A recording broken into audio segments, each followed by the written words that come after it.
When the lawyer said everything goes to your sister, I didn't flinch. I had flinched 1,000 times before. This time, I just folded my hands in my lap and watched her smile. Sloane, my older sister by 3 years, sat 2 seats down in a black sheath dress that cost more than my mortgage. Her blonde hair was styled into soft waves, her nails a muted rose, her expression composed, but just smug enough for me to see the celebration underneath. We were seated in a dark-paneled conference room on the 28th floor of Denton and Ward, the family's longtime estate firm. It smelled like leather and old decisions. Mr. Halpern, the attorney, cleared his throat delicately as he continued reading my father's will. The properties in Bainbridge, Westport, and Aspen, as well as all holdings of Quinstrat Holdings, including asset subsidiaries and the executive trust, are hereby transferred in full to Sloane Quinn Rivers. He glanced up, perhaps to see if I'd speak. I didn't. Sloane did. That's generous, she said softly, more to herself than to anyone else. I studied her face, not out of jealousy. I'd stopped expecting fairness from our father years ago. Richard Quinn believed in legacy, and to him, Sloane was the polished stone he'd carved to carry it. Married to a real estate developer, mother of 2, Ivy League graduate board chair of the Quinn Foundation, the kind of daughter who fit into newspaper announcements. I, on the other hand, had always been the splinter in his system. A marine biologist, divorced, living alone in a 2-bedroom cottage near the shore. I'd left his world of boardrooms and strategy dinners, and that to him was betrayal. Mr. Halpern cleared his throat again.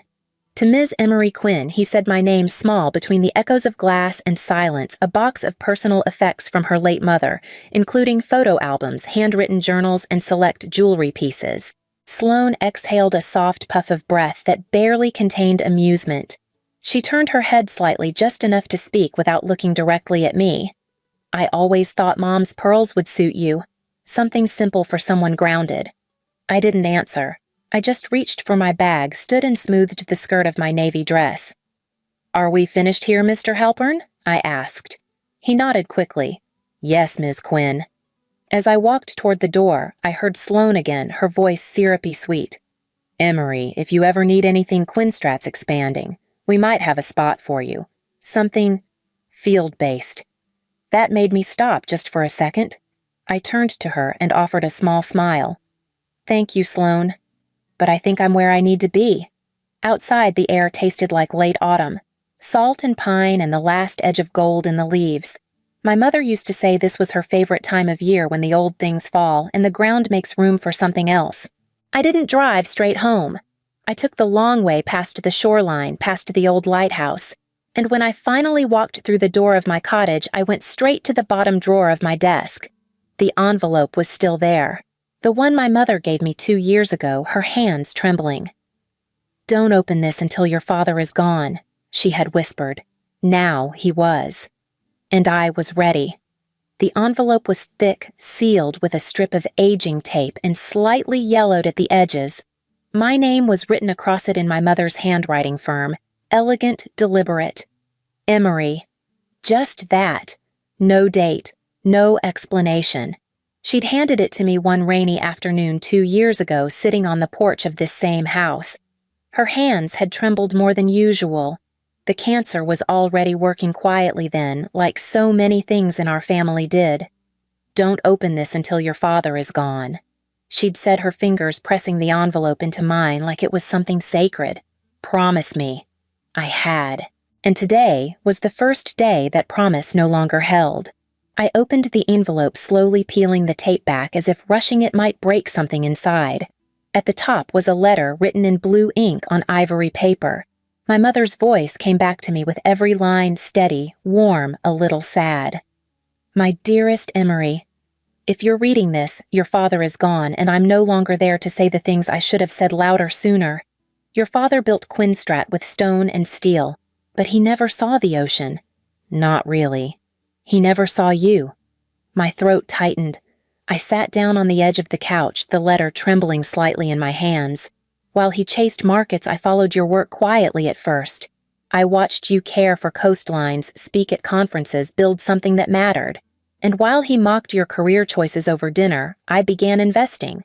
Under the letter were folders, thick ones, documents, stock certificates, investment summaries, holdings in over a dozen sustainable tech companies, some now valued in the hundreds of millions, all legally transferred to my name over the course of nearly 2 decades, through silent moves, through shell accounts he never questioned. This is yours. Every share, every dollar. He can't touch it. Neither can Sloan.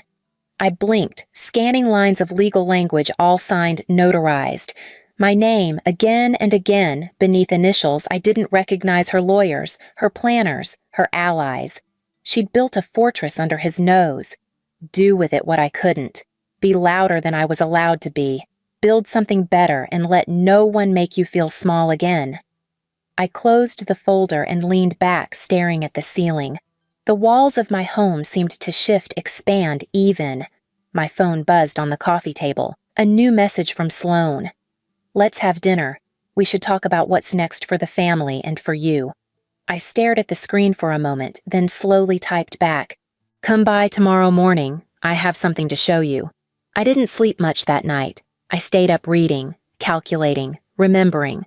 Not just what my father had taken from me, but what my mother had been quietly giving all along. And I wondered, what would Sloan do when she saw it? Sloan arrived at exactly 10:00 a.m., sharp as always.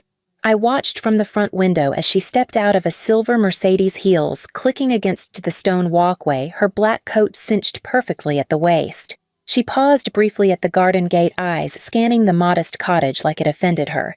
She knocked once. I opened the door before she could knock again.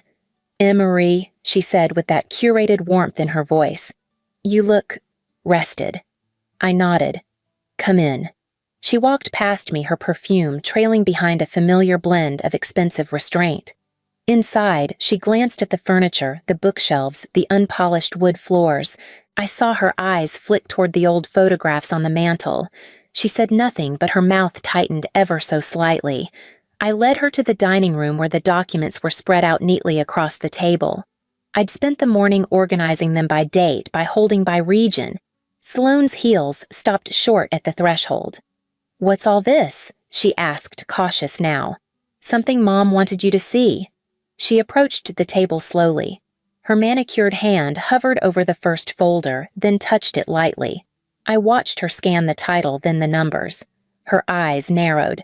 These are investments, she said, flipping a page. Then another, renewable tech, ocean conservation. What is this, Emery, my inheritance?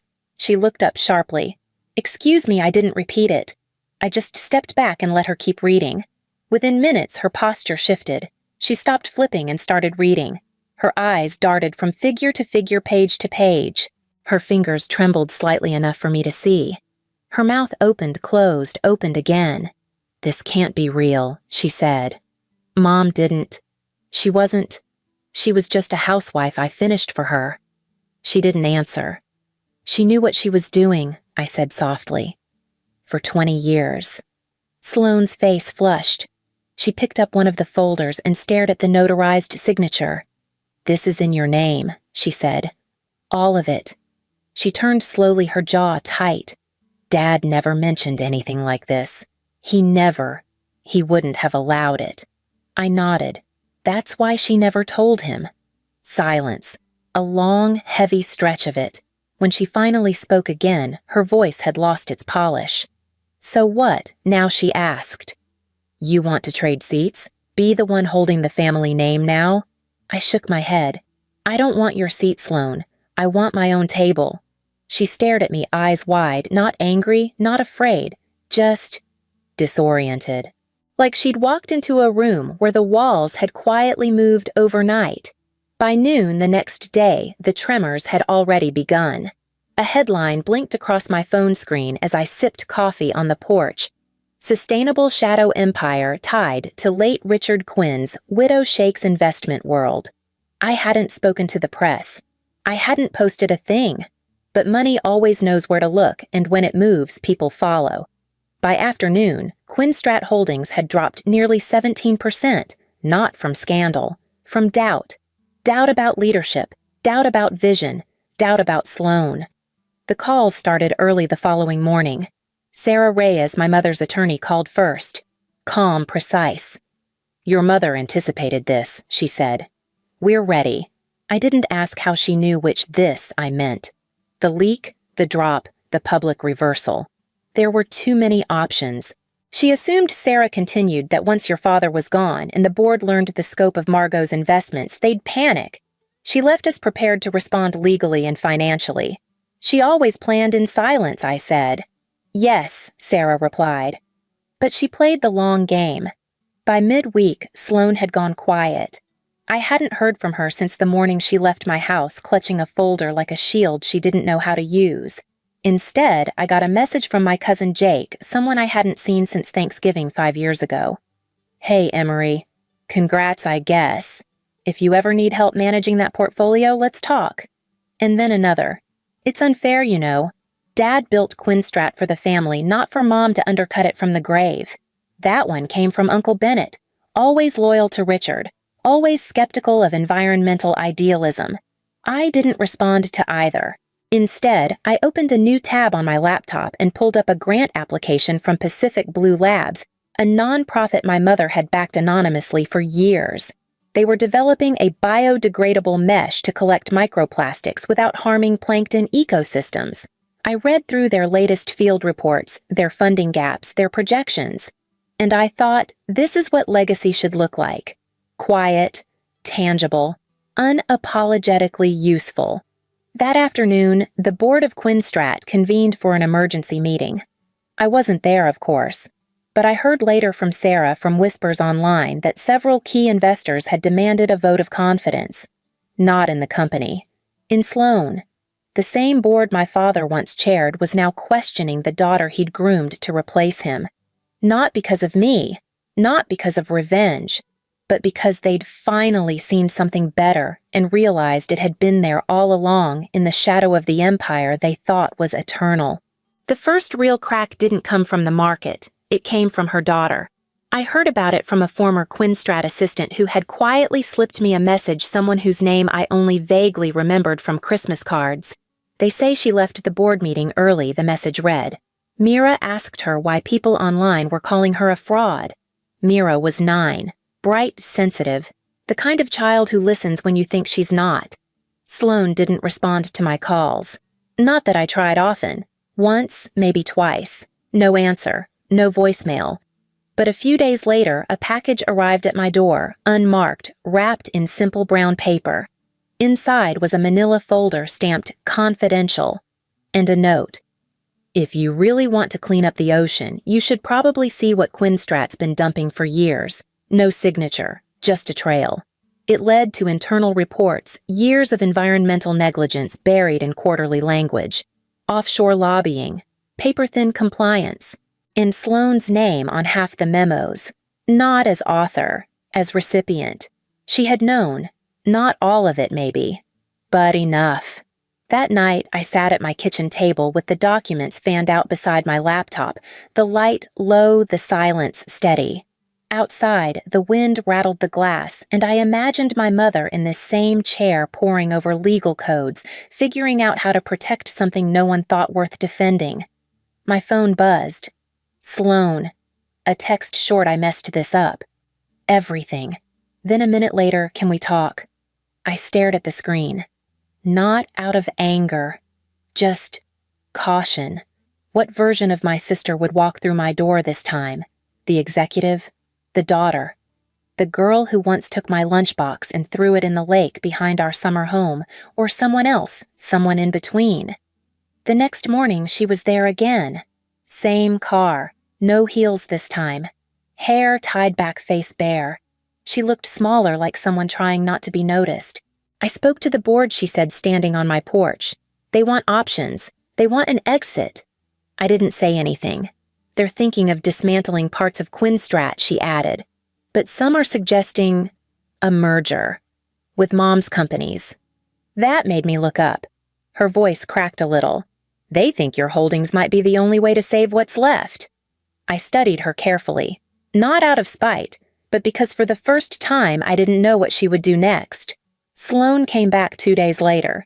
This time, she didn't wait to be invited inside. She stepped over the threshold like someone carrying fire. "They're calling an emergency session," she said. "Tomorrow." I set down my mug. "For what investor flight? Sustainability backlash. They're reviewing the CEO position." Her mouth pressed flat. "Mine." I nodded slowly. "They should be." Her eyes narrowed. "You think this is justice?" "No," I said. "It's overdue." She dropped a stack of printed emails on the table. I didn't need to read them. The logos on the headers were enough: Blackbridge Capital, Norwind, Caris Equity. All major investors. All pulling out. "They're afraid," she said. "They should be," I replied. "You sent them impact reports. On Quinstrat. On Dad." "I didn't write those reports. I just made sure the right people read them." Sloane's jaw clenched. "You're dismantling everything he built." "No," I said. "He dismantled it when he ignored the future." She sat down hard. For the first time, she didn't look like someone in control. She looked like someone trying to find the floor beneath her. "I was 12 when Dad told me I'd run the company," she said, staring at her hands. "He said I had to be sharper than the boys. Colder, too." I waited. I thought if I kept doing what he said, I'd stay safe. "You weren't safe," I said. "You were obedient." She didn't deny it. The room held a kind of stillness I hadn't felt in years. Then she looked up. "We could combine them. Your company's Mom's holdings. My infrastructure. We could turn Quinstrat into something else." I shook my head. "That's not what Mom wanted. She wanted change. She wanted clarity," I said. "And you're only seeing clearly now that your seat is on fire." Sloane flinched, and for a moment, just a moment, I saw the child she had been. Not the one with the lead in the school play, or the one Dad paraded through board meetings. The one who used to sleep in my bed during thunderstorms because I was the only one who didn't tell her to stop crying. "Don't do this to me," she whispered. "I'm not doing it to you," I said. "You just finally can't stop it." The following morning, the headline hit: "Quinstrat Board removes Sloane Quinn Rivers as CEO amid investor exodus." I read it in silence, then closed the article. Outside, the wind picked up early winter in the air now, not yet bitter but sharp. I didn't text her. I didn't gloat. I just opened my inbox, clicked on the draft I'd been refining for weeks, and hit send. To Pacific Blue Consortium Board Subject Project Margot. Full launch proposal, let's begin. 3 weeks after the board removed Sloane, Sarah Reyes showed up at my office with a slim, white envelope. She left one more letter, Sarah said, placing it gently on my desk. "Your mother asked me to hold it until a certain condition was met." I looked at her. "What condition?" Sarah gave a faint smile. She believed Sloane might change. I waited until the office emptied before I opened it. The handwriting was the same, calm, looping familiar. "My darling Emery.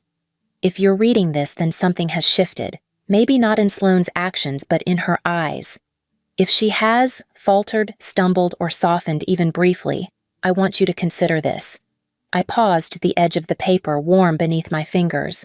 "Your sister was raised in your father's world. She was built to obey, to impress, to win. But she wasn't shown how to feel safe in her own skin. I know she hurt you. I know she made it easier for him to ignore you. But that wasn't strength. That was fear with better posture." The words landed quietly. No drama, no plea. Just a mother saying what she had seen finally without blinking. "I've created a separate fund. It's small compared to the rest, but its purpose is clear education outreach and environmental literacy. If and only if you believe she is ready, I want you to let her lead it.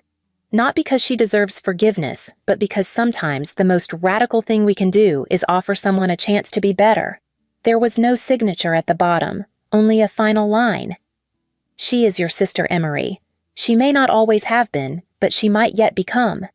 I folded the letter slowly and slipped it back into the envelope. Outside, the ocean was stirring gray-blue under the pale sun. I thought about all the ways people try to rewrite the story of who they are, and how often they wait for someone else to start the sentence for them. That evening, I sent a message. "Dinner Thursday night. Just us. Bring nothing. No promise, no offer. Just the door opened barely. but opened nonetheless. On what would have been my mother's 70th birthday, we planted a tree in the garden she once tended. It was Sloane's idea. She showed up with a small magnolia roots wrapped in burlap and a pair of gloves I hadn't expected her to own. We didn't say much, just Doug settled the roots and pressed the earth back in place. The air smelled like damp soil and salt, like something honest. Afterward, we sat on the back steps watching the breeze pull through the leaves. Sloane sipped tea. Her hands were dirty and she didn't seem to mind. She used to talk about ecosystems, she said quietly. Tried to explain balance to me once. I didn't get it. I just wanted to go back inside. I smiled but didn't respond. The silence wasn't uncomfortable now. It felt earned. In the months that followed, Sloane threw herself into the education fund. She met with teachers, scientists, community leaders. She listened, asked questions. Sometimes too many. There were stumbles, missteps. One event went over budget. Another had to be canceled due to poor planning. But she kept showing up. One afternoon, I visited a classroom where she was teaching kids about marine debris. Her sleeves were rolled up. Her shoes were off. She laughed at a question she didn't know how to answer. It was strange seeing her like that, and oddly familiar. Back in my office, I hung a new photograph on the wall, right beside the one of Mom in her garden. This one showed Sloane kneeling beside a group of third graders pointing to a map of the Pacific, her eyes bright. Not the CEO, not the heir. Just a woman trying again. My phone buzzed, a message from her. The kids want to build their own cleanup model. You in? I stared at it for a moment, then typed back, count me in. Because in the end, it wasn't about who got what. It was about who knew how to plant something that could grow. You don't have to explain. Just leave a single dot if you've ever been there.